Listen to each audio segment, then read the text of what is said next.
nato nining kasaulugan sa solemnidad ni Maria isip inahan sa Dios. Ang Birhen Maria nga diha sa pulong ni San Pablo ngadto sa iyang sulat sa Galacia nga atong ikaduhang pagbasa nga nagaingon, gipadala sa Dios ang iyang anak, gipanganak sa tawhanong inahan. So Mary, the mother of Jesus, is a Theotokos. Theotokos, the God-bearer. Not the God-mother. Not a mother God. Siya inahan sa Dios, pero dili siya Dios nga inahan. Munay kalainan ni ana.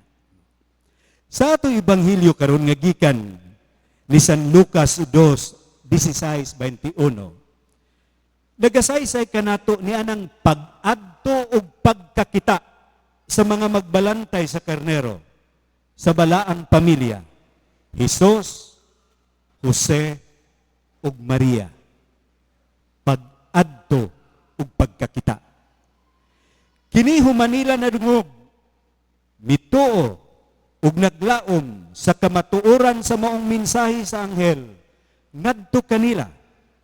So, living the ordinary lives, driven with a sense of wonder and hope that they hurry to Jerusalem. Ilang gihuptan ang pagtuo ug ang paglaom, ang katinuod sa gisulti sa anghel ngadto kanila. Usa kini ka pilgrimage. Usa kini ka pagpanaw. Nagpanaw nga katawhan padulong sa pasungan. Hinuptan ang pagtuog paglaom sa gisulti sa anghel kanila. So this gesture, this search for the child Jesus embodies the essence of what it means to be a pilgrim. Kay ang pilgrim, ang nagpanaw nga katawhan, mauday ang katawhan nga nangita sa Ginoo. Ang tuig 2025, usa ka jubilee year, usa ka tuig sa hubilyo. Kada 25 years, ang atong simbahan nagasaulog ni ana. Kanina kabase sa basahon sa Leviticus, 25 years. Munang kada 25 dunay gitawag natog ordinary jubilee. Pero kung matunong manggani ni, like 2013, 2015, no, gitawag na din na siya extraordinary. Dunay mga katuyuan ini. So niining tuig 2025, usa ka ordinary jubilee. Ug kining maong hubiliyo, dunay tema, magpapanaw sa paglaom. Pilgrims of hope. Mauna, nga diya sa atong atubangan, aduna kitay timaan, logo niya ng maong year 2025 as a jubilee year. Pwede nato lang ma-search ang mga meaning ni anang maong simbolo. Uban na sa atong mga plano ug damgo sa kinabuhi, ug taliwala sa kasinatian sa kasakit, kasinatian sa kapakyasan, kasinatian sa sakit, kasinatian sa kagubot, mga pagsulay, nga kiniunta ato nga makit-an, taliwala niini ang paglaom. That even in the midst of darkness, hope can be found. And these shepherds teach us that hope is often born in the most unexpected places. Nga ang paglaom makitaan, taliwala ni anang kamingaw, kahilom sa kagabhion. Ang paglaom nga masinati niya ng simple nga kahimtang sa pasungan o ang paglaom nga nagagikan sa pag-amuma sa usa ka inahan. This may not be extraordinary. Mga ordinaryo nga mga lihok, mga ordinaryo nga kahimtang. Pero ang mga magbalantay sa karnero, naghatag ka natong pagtulunan. Isip mga magpapanaw nga katawhan sa Dios. Si Maria, ang inahan sa Dios, nga nagpakataw, nahimualang kanato nga modelo sa paglaom. In her heart, she carried the promise of salvation, nurturing the hope of the world. Mao nga, sa wala pa niya, gisabak ang batang Hesus sa iyang taguangkan, iyan na di ang gipanamkon diha sa iyang kasing-kasing, kanang paglaom sa kalibutan nga mao si Jesucristo. Ug siya nagadapit kanato sa pagsalig sa plano sa Ginoo ug pagpabilin nga puno sa paglaom, bisan pa man sa mga resulta nga dili kini sumala sa atong gusto ug plano. Si San Pablo nagaingon, hope does not disappoint. Dili kita pakyason ni anang paglauma.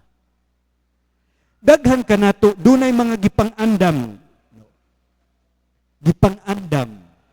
Gikan na sa pagkaon, naiilimnon, ang uban doon na pa'y mga pabuto, doon na pa'y mga palihi, ug uban pa. Samtang ang uban ni ini nasagulan ng mga patuo-tuo, superstitious. Pero unsay tinuod, mao nga ang atong kasing-kasing nangandoy, ang atong kasing-kasing nagalaom sa usa kabulahan nga tuig. That in the depths of our heart, with these preparations that we make, we hope for a better year. We hope for a bountiful year. No, mao ka na ang atong tinguha. Mao ka na ang paglaom sa atong kasing-kasing.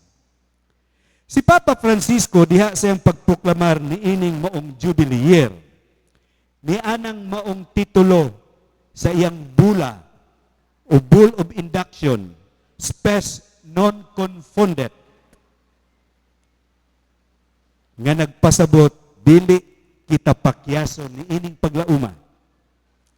Siya miingon, everyone knows what it is to hope. In the heart of each person, hope dwells as the desire and expectation of good things to come. Mao kani ang paglaom. Ang paglaom nga atong gihuptan, nga adunay kaayuhan nga moabot.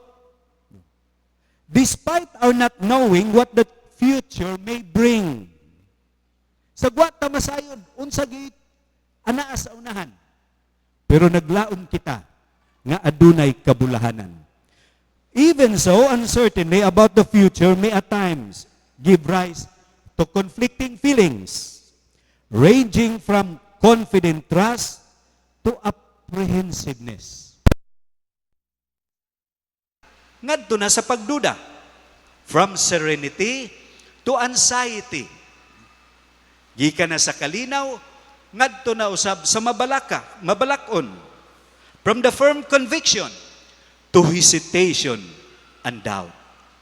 For all of us, may this Jubilee be an opportunity to be renewed in hope. Nga taliwala ni anang mong panaw sa paglaom, aduna gyud panahon nga kung si San Pablo pasultihon, that at times we may falter in hope. No. Mao nga usa di ay kapagdapit nga niining bag-ong tuig ug niining hubiliyo atong mabatunan ang kinaiya niining magbalantay sa karnero. Ang kinaiya sa magbalantay, nga each day with the heart of a pilgrim, seeking the light of Christ in our lives and in the lives of others. Mao nga niya ng kinabuhi sa magbalantay sa karnero. Nga human sila nakabati sa mensahe sa anghel, milakaw sila ug nangita sa batang Hesus. Mao kani ang buhat sa pagtuo. Mao kani ang buhat uban ang paglaom. Niining maong bull of induction, si Papa Francisco nagahisgot usab, number 10 sa pag-ingon. On this Jubilee, we are also called to be tangible signs of hope for those of our brothers and sisters who experience hardships of any kind.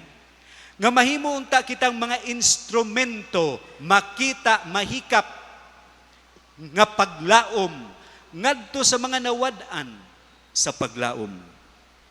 Busa, kung kita ang timanog instrumento sa paglaom, aron ang usa ka tawo makasinati ni anang kalinaw human siya mapasaylo, ato kining ihatag.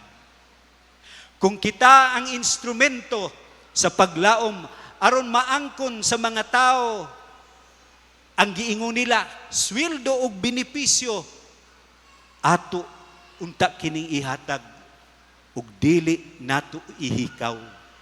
Kung kita ang instrumento ni anang kagawasan sa tao tungod sa iyang sala ug nagkinahanglan sa ato nga pagpasaylo nga kiniunta atong mapabati, that we may become tangible signs of hope. Mga diha sa atong katilingban, diha labi na niining maong kahimtang karon, kita unta usab mahimong instrumento niya ng paglaom taliwala sa mga nagkabangi nga mga lideres sa ato nga namunuan sa ato mang nasod o sa ato mga lokal. Kini kitang tanan gidapit niini that we may become tangible signs. Mga diha sa mga ginagmay natong mga lihok sa kaayo, mga lihok sa paghigugma, mga buhat sa kaangayan, kini di ay mga lihok ug buhat nga muhatag ug paglaom sa uban. Busa uban sa pagampo nga atong mabatunan ang paglaom niining panaw sa pagtuo. Panaw sa pagtuo nga wala di ay kita mag-inusara. Let us embrace the beauty of community nga gihuptan sa mga magbalantay sa karnero, nga nagpanaw sila, nga nagkauban, aron ilang masaksihan ang batang Hesus. Ug dili lang nila masaksihan ang batang Hesus, ilang masinati ang iyang presensya. Ug mao kani ang pagdapit kanato. Masinati ang presensya nga diha nga mahimo kitang makita, mahikap, madungog nga mga timaan sa paglaom ngadto sa uban. Busa ubana sa grasya niining Jubileo nga kita unta maglakaw nga puno sa paglaom o kita nga magalakaw nga mahimutang timaan sa paglaom, timaan sa kalinaw, timaan sa gugma ngadto sa atong isikataw. Ug dinha nato masinati ang giingon dayon sa Salmo nga bendisyonan unta kita sa Dios diha sa iyang kaluoy. Kay kita mismo nahimo usab nga instrumento sa kaluoy, instrumento sa grasya ngadto sa atong isikataw.